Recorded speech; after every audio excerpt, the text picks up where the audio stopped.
مولانا مفتی اعجاز احمد صاحب۔ ہر چیزوں کا دیکھنا ثواب ہے۔ امام صاحب سنت ادا کر رہا ہوتا ہے پیغمبر علیہ السلام کی جی، پڑھا کے، پڑھا کر اور مقتدی سنت ادا کر رہے ہوتے ہیں جبرائیل امین کی۔ کیا کہنے میں ایک دن کی تراویح میں 60,000 نیکیاں ملتی ہیں۔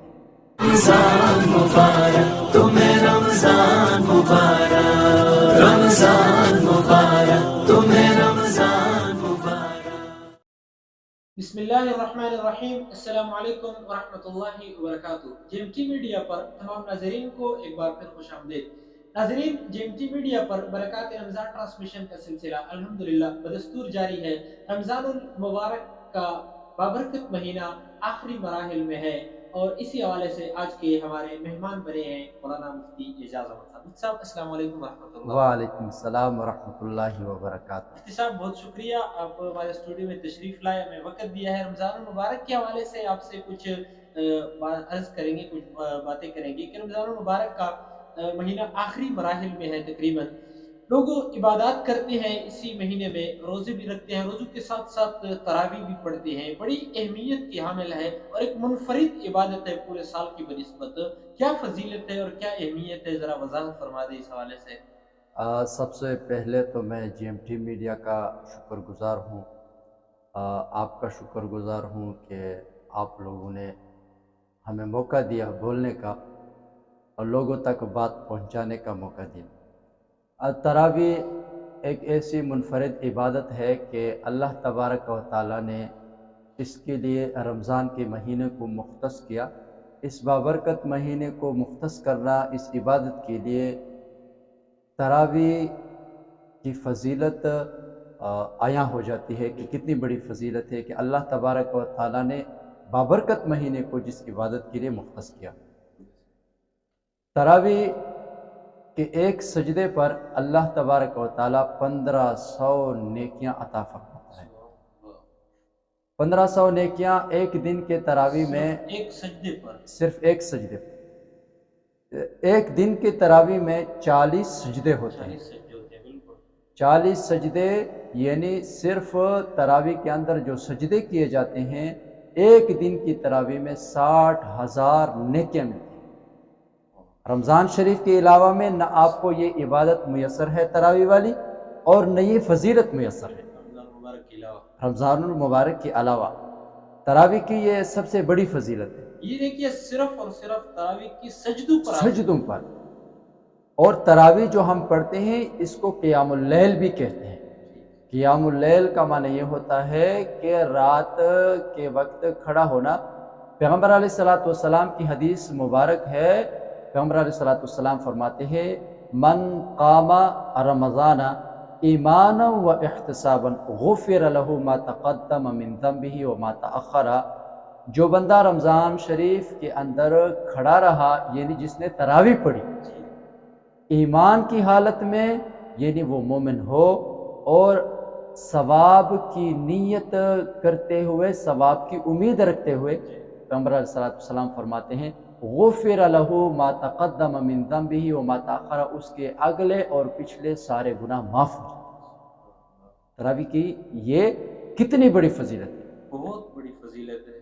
تیسری بات، جب ہم تراویح پڑھاتے ہیں، علماء حضرات، حفاظ حضرات پڑھاتے ہیں، تراویح میں قرآن مجید پڑھا جاتا ہے۔ قرآن مجید کا پڑھنا سنت ہے، قرآن مجید کا پڑھنا سنت ہے، اور قرآن مجید کا سننا واجب ہے۔ مقتدی حضرات جو قرآن مجید سنتے ہیں وہ واجب کو ادا کر رہے ہوتے ہیں، اور امام صاحب سنت کو ادا کر رہا ہوتا ہے۔ اور حدیث شریف کا مفہوم ہے کہ رمضان شریف کے سنت کا ثواب فرض کے برابر دیا جاتا ہے، اور فرض کا ثواب 70 فرض کے برابر دیا جاتا ہے، یعنی مقتدی 70 فرض کو ادا کر رہا ہوتا ہے۔ کتنی بڑی فضیلت کی بات، بہت بڑی بات آپ نے کی ہے مفتی صاحب۔ آپ نے تراویح کی صرف سجدے پر اور صرف قرآن پر بہت بڑی بات کر دی مفتی صاحب۔ اس کا مطلب یہ ہے کہ قیام کا علیحدہ ثواب، رکوع کا الگ ثواب ہوگا، وہ تو بات رہ گئی۔ قیام اللیل کا تو آپ نے ایک پوائنٹ دے دیا غفر له ما تقدم من ذنبی و ما ہاں، تاخر، بخش کے دیے جائے گا اس کے گناہ۔ مفتی صاحب دوسرا سوال، اسی تراویح میں قرآن مجید پڑھا جاتا ہے، آج کل آخری اشرہ چل رہا ہے، بالکل آخری مراحل میں ختم قرآن ہو رہی ہے، اسی حوالے سے بھی ذرا وضاحت کر دیں، ذرا روشنی ڈال دیں اس پہ، ختم قرآن پہ اور قرآن مجید کی عبادت پہ، کہ قرآن مجید اسی تراویح میں پڑھتے ہیں حفاظ کرام، کیا فرمائیں گے اس بارے میں؟ قرآن مجید کے ہر حرف پر 10 نیکیاں ملتی ہیں، جی بالکل، ہر آدمی کو معلوم ہے، لیکن یہ قرآن مجید 10 نیکیاں ہر حرف پر ملنا یہ عام طور پر جب انسان پڑھتا ہے تو اس کو ملتی ہیں۔ قرآن مجید جب نماز میں پڑھا جاتا ہے تو اس کے ثواب میں اضافہ ہو جاتا ہے۔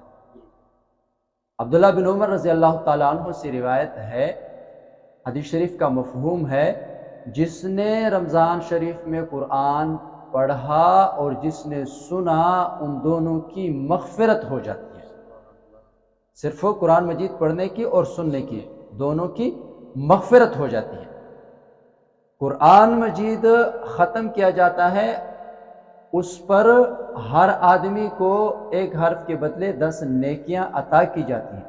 مستقل ایک سنت پیغمبر علیہ السلام کی ہے کہ پیغمبر علیہ السلام نے رمضان شریف میں ایک دفعہ ایک مرتبہ قرآن مجید جبرائیل امین کو سنایا، جبرائیل امین نے سنا، اور دوسرے رمضان میں پیغمبر علیہ السلام نے 2 دفعہ سنایا۔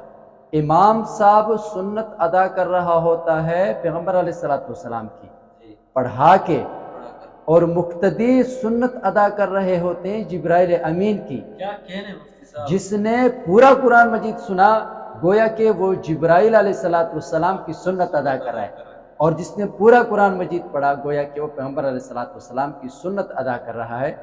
اور دوسری بات جو بہت بڑی بات ہے، کیا ہے؟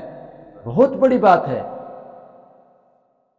دنیا میں 4 چیزوں کا دیکھنا ثواب ہے۔ دنیا میں 4 چیزوں کا دیکھنا ثواب ہے۔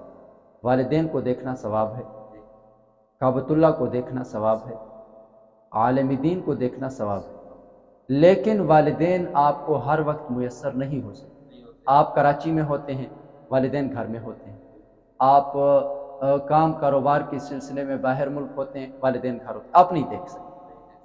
کعبۃ اللہ کو دیکھنا ثواب ہے، لیکن آپ کی بساط، آپ کی وسعت، آپ کی طاقت نہیں ہے کعبۃ اللہ جانے کی، آپ کے پاس پیسے نہیں، آپ نہیں دیکھ سکتے، اس ثواب سے بھی آپ محروم ہیں۔ عالم دین ہے، علماء کی بھی کمی ہے، خصوصاً ہمارے علاقہ کے اندر۔ اب عالم دین کو بھی آپ ہر وقت نہیں دیکھ سکتے۔ اکثر ہماری مساجد میں جو امام صاحبان ہیں وہ حفاظ ہیں یا تھوڑے سے پڑھے لکھے ہیں، تو علماء بہت کم ہیں، وہ بھی ہر وقت آپ کو میسر نہیں ہیں۔ لیکن چوتھی جو چیز ہے نا جس کو دیکھنا ثواب ہے وہ ہے قرآن مجید۔ قرآن مجید آپ پیکٹ، چھوٹا پیکٹ کی صورت میں خرید کے 24 گھنٹے اپنے ساتھ رکھ سکتے ہیں، ہر غریب دیکھ سکتا ہے، ہر امیر دیکھ سکتا ہے۔ قرآن مجید کے دیکھنے میں بھی ثواب ہے، تو قرآن مجید کا پڑھنا، پھر قیام اللیل میں پڑھنا، پھر تراویح میں پڑھنا، اور پھر پورا ختم قرآن مجید کرنا کلام الہی کا، تو کتنا بہت بڑا ثواب، اب خود اندازہ لگائیں۔ صاحب بہت بڑی بات کر دی مفتی صاحب نے، دریا کو کوزے میں بند کر دیا۔ مقتدی قرآن سن رہا ہے، واجب ادا کر رہا ہے، جبریل علیہ السلام کی سنت ادا کر رہا ہے، امام سنا رہا ہے تو وہ سنت کے درجے پر، لیکن مقتدی واجب کے درجے پر۔ ناظرین، یہ تھا ہمارا آج کا JMT میڈیا پر برکات رمضان ٹرانسمیشن پروگرام۔ امید ہے آج کے ہمارے اس پروگرام میں حضرت مفتی صاحب کی قیمتی باتیں آپ کو پسند آئی ہوں گی۔ ملتے ہیں انشاءاللہ العزیز اگلے پروگرام میں، تب تک کے لیے اجازت دیجیے، اللہ حافظ۔